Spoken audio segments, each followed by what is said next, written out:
ঋণ থেকে মুক্তি লাভের কোনো দোয়া আছে কি? হ্যাঁ, ঋণ থেকে মুক্তি লাভের দোয়া হাদিসে বর্ণিত হয়েছে।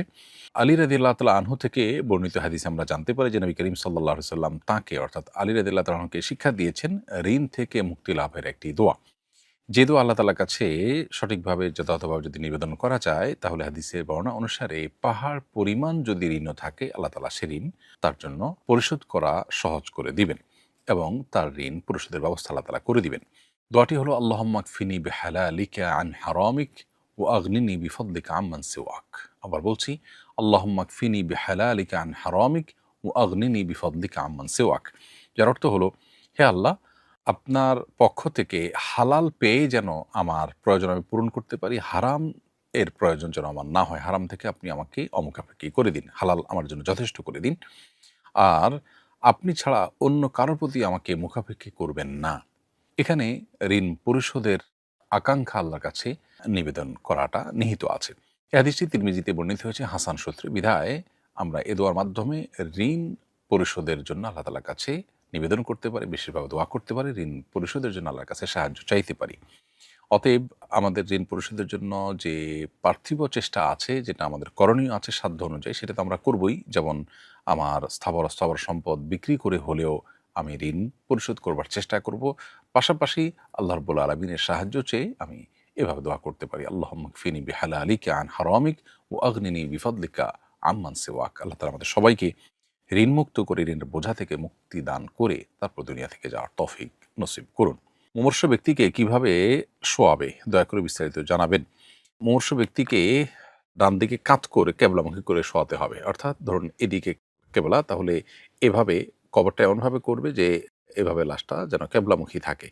অনেকে এভাবে চিৎ করে শুইয়ে শুধুমাত্র ঘাড়টাকে কেবলার দিকে ফিরিয়ে দেয়। এটা সুন্নাহ নয়। সুন্নাহ হলো পুরো বডিলি যেন কেবলামুখী একটু কাত হয়ে থাকে, সেভাবে কার্ভ করে কবরের মধ্যে আবার আলতো করে একটু জায়গা কেটে ওখানে লাশটাকে রাখা। যদি সেরকম কাটার কোনো সুযোগ না থাকে, তাহলে সেক্ষেত্রে উপর দিকে শুইয়ে রাখাটাও এটিও জায়েজ আছে, যদি ওরকম কোনো উপায় না থাকে।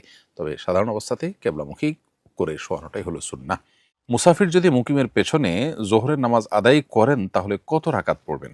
উত্তর হলো, মুসাফির ব্যক্তি যদি স্থানীয় ইমামের পেছনে নামাজ পড়েন, তাহলে সেক্ষেত্রে পূর্ণ নামাজ পড়বেন। যেহেতু ইমাম পূর্ণ নামাজ পড়বেন, ইমামের আনুগত্য করতে গিয়ে তিনিও পূর্ণ নামাজ পড়বেন।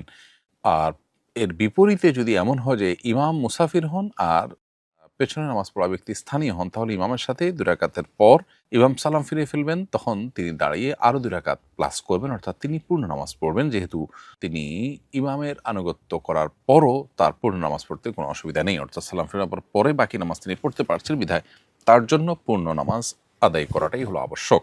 রমজানে অসুস্থ থাকার কারণে রোজা রাখতে পারিনি, এখন ধারাবাহিকভাবে রাখছি। আজ রাতে কাজা রোজার নিয়ত করিনি, সাহরির জন্য জাগ্রতও হতে পারিনি।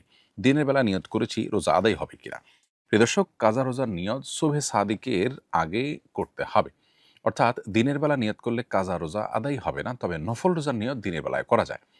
অতএব দ্বিপ্রহরের আগ পর্যন্ত, জোহরের ওয়াক্ত হওয়ার আগ পর্যন্ত সময়ের মধ্যে যদি নিয়ত করেন আপনি, তাহলে সেক্ষেত্রে নফল রোজা হতে পারে। নবী করিম সাল্লাল্লাহু আলাইহি ওয়াসাল্লামের জীবনে এমনটি একবার ঘটেছিল যে দিনের বেশ খানিকটা সময় চলে যাওয়ার পর, প্রথম অংশ মূলত এটি চলে যাওয়ার পর নবী সাল্লাল্লাহু আলাইহি ওয়াসাল্লাম নিয়ত করেছেন যে তিনি যেহেতু কিছু খাননি, তাহলে তিনি রোজাদার। এটি নফল রোজার ক্ষেত্রে। কিন্তু কাজা রোজা, ফরজ রোজা এগুলো মূলত রাতে নিয়ত করতে হবে, এবং দিনের একটা অংশ চলে গেছে তারপর আপনি নিয়ত করলেন, তাতে কাজা রোজা আদায় হবে না। অতএব এরকম রোজা আপনি রেখে থাকলে সেটি নফল হিসাবে বিবেচিত হবে এবং তার সওয়াব আপনি পাবেন, তবে ফরজ কাজা রোজা হিসাবে সেটি বিবেচিত হবে না। রেওয়াজি বিভিন্ন সামাজিক ও সাংস্কৃতিক উৎসব পালনের এই হুকুম জানতে চাই। সামাজিক ও সাংস্কৃতিক উৎসবগুলো মৌলিকভাবে মুবাহ এবং জায়েজ, যদি সেখানে শরিয়া বিরোধী কোনো কিছু যুক্ত না হয়। শরিয়া বিরোধী যদি কোনো অনুষঙ্গ যুক্ত হয়, তাহলে সেটা নাজায়েজ হবে এবং সেটা থেকে বিরত থাকতে হবে। এমনকি ঈদের আয়োজনেও যদি সেরকম কোনো হারাম জিনিস যুক্ত হয়, তাহলে সেক্ষেত্রে সেটিও বর্জন করতে হবে। কারণ শরিয়া মেনটেন করাটা হলো একজন ইমানদারের জন্য সবচেয়ে বড় প্রায়োরিটির বিষয়। স্ত্রী মারা গেলে অনাদায়ী মহরের কতটুকু স্বামী পাবেন? মহর আদায় করা হয়নি, এর মধ্যে স্ত্রী মারা গেলেন, তাহলে স্ত্রীর মহরের টাকা তো পরিশোধ করতে হবে। মৃত্যুর পর তার পক্ষ থেকে এটি গ্রহণ করবেন তার ওয়ারিসরা। এখন প্রশ্ন হলো, স্বামী নিজেও তো ওয়ারিস, তারও তো একটা হিস্সা আছে, তাহলে সেক্ষেত্রে কতটুকু তিনি মহরের থেকে তার ওয়ারিস হিসাবে, হিস্সা হিসাবে পাবেন?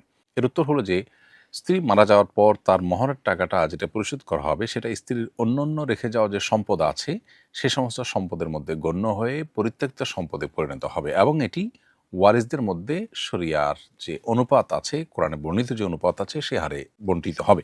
এখানে স্বামী হিসেবে স্ত্রীর সম্পদে যতটুকু ভাগ পাবেন সেটা হলো, যদি স্ত্রীর কোনো সন্তান রেখে না যান, স্ত্রীর যদি কোনো সন্তান জীবিত না থাকে তাহলে স্বামী অর্ধেক সম্পদ পাবেন। অতএব মহরের টাকা এবং আরও কিছু থাকলে এ সবগুলো থেকে ঋণ পরিশোধের পর যতটুকু টিকবে ততটুকু এর অর্ধেক সম্পদ স্বামী পাবেন যদি স্ত্রী কোনো সন্তান রেখে না যান। যদি স্ত্রী সন্তান রেখে যান তাহলে সেক্ষেত্রে 1/4 বা 4 ভাগের 1 ভাগ পাবেন হলো স্বামী। অতএব মহর এবং অন্যান্য সম্পদ সব মিলিয়ে 1/4 পাবেন হলো স্বামী, যেটা তার মিরাস হিসাবে তিনি পাবেন, এবং সেটা হলো যদি স্ত্রীর কোনো সন্তান থাকে।